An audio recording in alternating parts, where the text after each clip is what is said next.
Hey, so this is a real quick how to run one of these fertilizer spreaders that we rent. So it's a tandem axle spreader. They can fill it up with like 8,000 pounds of fertilizer. So if you tow it behind a pickup truck, just remember that. It's tandem axle, so it doesn't really have any tongue weight, but it is really hard to stop. So don't ever go above 45 miles an hour with it loaded or unloaded on the highway. And it says don't ever go above 25 miles an hour with the spreader engage. You're probably never going to go above 10 miles an hour because none of our fields are smooth enough for 25 miles an hour.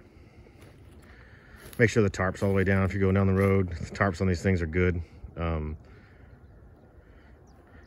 They have just a pin hitch, so make sure that there's a clip or a clevis on the bottom of that drawbar pin, because this thing will bang up and down going down the road, because it's, you know, all the weight is on the tandem axles. It's not really there. So make sure there's a pin there. Make sure you hook up your safety chain.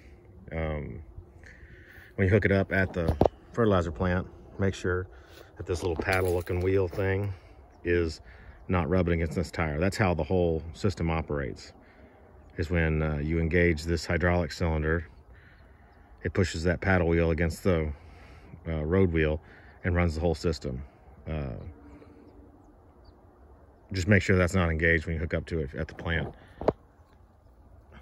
This thing's got a hydraulic cylinder to run, to engage it and disengage it, so when you're going down the rows, you can stop at your headlands when you're making your turns, so that you don't over apply in one spot, and then you come back and do your headlands at the end.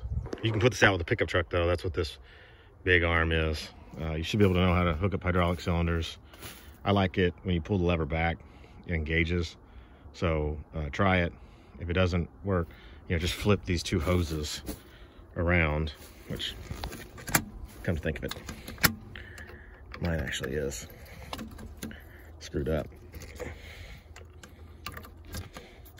That way, when you pull back on the cylinder in the cab, it engages on everything. So just a easy way to remember stuff. If you're putting it out with a pickup truck,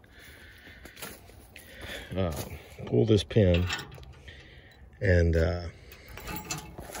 this lever will go down, over, and then up.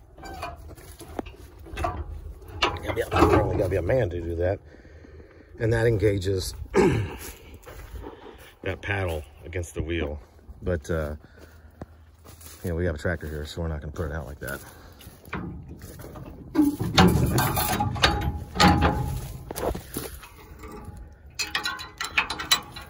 So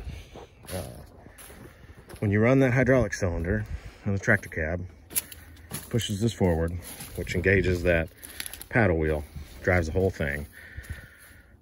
You don't ever back up with this thing engaged. Don't ever come to a slow stop with this thing engaged.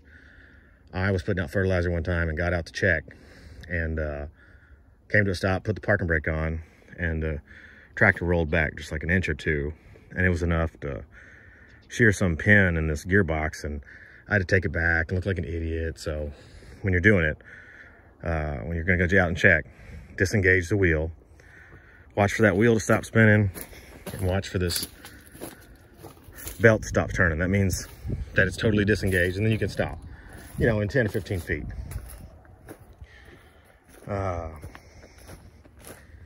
Check your spread pattern back here. You know, this is your belt. These are your slingers. If we were talking about stuff, this is your gate. This is jack. You move it, open it, and close it to, that's what throttles the fertilizer coming in and out.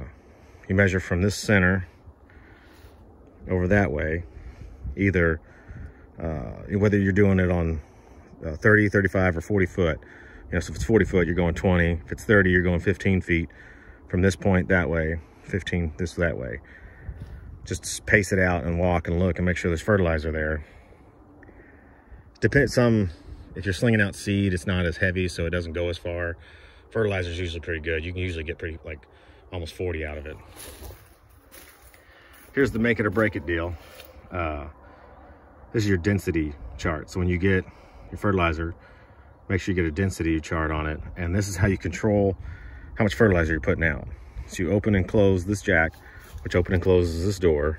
And this is how you gauge it, you know, at 1 inch or 2 inch or 3 inch or 4 inches or 6 inches. But you know, you're operating anywhere between a 1/2 inch and 2 inches. It's really all that matters. So product density, that's something I never got explained to. So just Google that if you have any questions. It's how dense it is, you know, because a pound of feathers is way different than a pound of bricks. So if you measure it and you can only sling it 30 feet, this is what the chart you would use.